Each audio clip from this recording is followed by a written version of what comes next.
Today we're diving into another chilling case. This is the story of a British woman named Dena Thompson, also known as the Black Widow. In the mid-2000s, her tale became a frequent topic in documentaries, TV shows, and crime programs. At first glance, Dena appeared to be a pleasant woman, but she was, in fact, a pathological liar and a fraudster who led at least one man who loved her deeply to his grave. Despite repeatedly escaping punishment, Dena finally stood trial in 2003. Facing life imprisonment, the court was surprisingly lenient and allowed her parole. By 2022, one of the most dangerous criminals, whom her ex-husband described as pure evil, was free. Thompson's victims were always men, which experts believe might indicate some trauma from her childhood or adolescence. However, Dena's early years were quite stable. Born in 1960 in North London, she was raised in a complete family. Her parents lived modestly, but ensured that Dena lacked nothing. Her father, a prison guard and serious sports enthusiast, motivated Dena to attend gyms and engage in gymnastics from a young age. He often participated in various sports competitions, including those abroad, and took Dena along with him. Dena grew up to be an active, cheerful, and sociable child. She easily made friends and quickly garnered the attention of boys as she got older. After high school, Dena attended college and then got a job at a local bank. At 22, she met her first husband, Lee Wyatt, on a blind date set up by Lee's cousin. The couple quickly fell in love and embarked on a whirlwind romance. 2 years later, they married and moved to the small town of Yapton, with a population of just 3,000. The couple soon had a son and started developing their own business, creating unique soft toys together. Dena also worked as a cashier for a construction company. According to neighbors, the family appeared happy and prosperous. Lee was often away on business, leaving Dena at home, where she quickly made friends with the locals and charmed many men who tried to court her. In the early 1990s, Dena met a young journalist named Julian Webb, who offered her a modeling job for clothing and household appliance advertisements. Her photos soon graced local newspapers and magazines. Around this time, Lee had been missing for months, and neighbors were unaware of his whereabouts. Dena, meanwhile, started an affair with Julian. Just 3 months after they met, Julian introduced Dena to his parents, announcing their intention to marry. Julian's mother was surprised by the sudden decision and was skeptical of Dena, who was a few years older than Julian. Neighbors were puzzled when they heard about the upcoming wedding, as they knew Dena was already married. It turned out that Lee had been living under a false identity in New Quay, hiding from what he believed was the mafia. Dena had convinced him their family was in mortal danger and that he needed to flee, using fake documents. Dena manipulated Lee into writing threatening letters and making phone calls to herself to convince the supposed mafia that he hated her and to stop pursuing her. Lee, not suspecting anything, complied and then fled, sending his earnings to his wife and son. Meanwhile, Dena married Julian using the money Lee had sent home. Neighbors noticed Dena frequently visiting other men while Julian was at work. This twisted tale of deceit and betrayal reveals Dena Thompson as a master manipulator who exploited those closest to her for her gain, leaving a trail of devastation in her wake. After a while, Dena informed Julian that she was terminally ill and had been fired from her job because of it. This story, along with her diagnosis and dismissal, was a complete fabrication. It also came to light that a significant amount of money was missing from the accounts of the company where Dena worked, and she was the prime suspect. Dena accused her first husband, Lee Wyatt, of forcing her into the crime through threats, presenting the letters and audio recordings she had previously convinced him to make as evidence. Lee returned home as soon as he learned that his wife had remarried. The case resulted in a scandal, with Dena claiming Lee had beaten her, but there was no evidence to support this. Nevertheless, the detective sided with Dena, and Lee had to leave Yapton hurriedly once again. Julian, deeply in love, wasn't troubled by the situation and gave Dena all his savings for the treatment of her fictitious illness.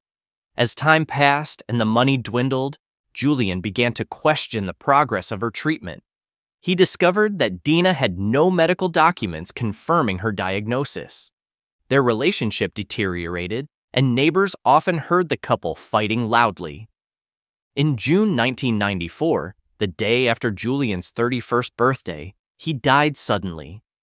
The evening before his death, Julian's mother called, but Dena claimed he wasn't feeling well and couldn't answer. When Julian's mother asked her to call an ambulance, Dena ignored the request. An examination revealed Julian had died of a drug overdose, but no criminal intent was suspected, and Dena insisted that her husband had taken his own life. She also demanded that Julian's body be cremated, but his parents opposed this. After Julian's death, Dena attempted to claim a large insurance payout, but was denied because their marriage was deemed invalid. At the funeral, Dena didn't show any grief. Instead, she wore a provocative outfit and behaved defiantly. Almost immediately, she began multiple affairs, openly bringing lovers to her house. In 1997, Dena finally filed for divorce from Lee Wyatt. Less than a year later, she met Richard Thompson, who was immediately enchanted by her. Dena quickly told Richard that she had a serious illness and had only a short time to live. Blinded by love, Richard vowed to make her remaining time special and spent all his savings on her. They married in a luxury hotel in Florida and honeymooned there before returning to Brighton, England. Richard recalled that Dena seemed to bewitch him with her care and support, pretending to share all his views and aspirations. He had always dreamed of owning a boat and starting a yacht rental business, which Dena eagerly encouraged. Less than a year after their wedding, during a New Year's Eve celebration, Dena planned a romantic dinner. After taking a bath together, she told Richard she had a special gift and asked to tie him up. Richard, unsuspecting, agreed. However, once he was tied up, blindfolded, and gagged, Dena struck him on the head with a bat. Richard managed to free himself despite being hit and then disarmed Dena, who had grabbed a knife and wounded him in the shoulder. He called the police, and Dena tearfully confessed to lying and spending all his money. At the police station, she reversed her story, claiming that Richard had attacked her and she had acted in self-defense. The situation escalated when a real estate agent arrived at Richard's house the next day to finalize the sale of the house. Dena had told the agent that her husband had gone to America on business. Richard realized Dena had planned to kill him, sell the house, and escape with the money, expecting no one to search for him, thinking he had left the country. During court proceedings, it was revealed that Dena had withdrawn all the money from Richard's bank accounts by forging his signature and had racked up debts on his credit cards. The case gained widespread attention, and other men, former lovers of Dena, came forward to the police. They recounted how she had deceived them, claiming to have an incurable illness. The case also brought to light her first husband's ordeal, who had to hide for years from both fictitious mafia pursuers and the police. It was eventually revealed that Dena was the one who stole from the company where she worked, framing her husband for the crime. However, despite irrefutable evidence, the jury acquitted her in the case of the attack on Richard Thompson, accusing Richard of fabricating the story for attention. Dena was nevertheless found guilty of numerous financial frauds and sentenced to nearly 4 years in prison. The renewed interest in Dena Thompson's crimes also brought attention to the suspicious death of her second husband, journalist Julian Webb. Dena had given conflicting accounts of his death, at times claiming he was poisoned by steroids, that he drank too much and got sunstroke, or that he took his own life. Dena once confided to a close friend that she had poisoned Julian by putting potent drugs in a spicy dish he loved. Police tracked down the owner of a diner where Julian often ordered food. The owner recalled that Dena had taken home rice and chicken curry the day before Julian's death. Investigators suspected that the curry's strong flavors masked the taste of the drugs. Julian's body was exhumed, revealing he had been poisoned with a large dose of powerful antidepressants mixed with curry and aspirin dissolved in his drink.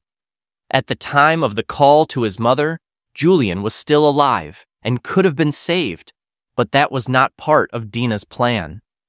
In 2003, Dena, the Black Widow, was finally brought to trial. The investigator characterized her as the most dangerous woman he had ever encountered, and the judge noted her as a skilled and deceitful liar. Dena was sentenced to life in prison with the possibility of parole after 16 years. Her crimes inspired numerous documentaries and discussions in the media. Even after her incarceration, detectives uncovered another dark chapter from her past. One of her early lovers, Stoyan Kostov, had disappeared without a trace in the late 70s when Dena trained as a gymnast in Bulgaria. The romantic relationship between them ended with Stoyan vanishing forever. Investigators suspect Dena's involvement, believing Kostov may have been one of her first victims, but they could not prove it. While serving her sentence, Dena participated in rehabilitation courses and worked with a prison psychologist. Despite her apparent reformation, the detective handling her case believes she lacked genuine remorse and could re-offend. In the summer of 2022, 61-year-old Dena was released from prison. Richard Thompson expressed his fears, stating he no longer felt safe, unsure of what to expect from his former wife. Dena now has to report all her connections and relationships to the police, observe a curfew, and disclose all financial transactions. She is forbidden from approaching her ex-husbands and lovers who were affected by her actions. She must also wear a tracking bracelet that records her movements. A few months after her release, journalists spotted her returning from a store with a large shopping bag and a massive ring on her right ring finger, resembling an engagement ring, hinting that another gullible victim might have fallen into the Black Widow's net. As we learn from these sad events, it's important to stay aware, help those who might need it, and always take care of each other.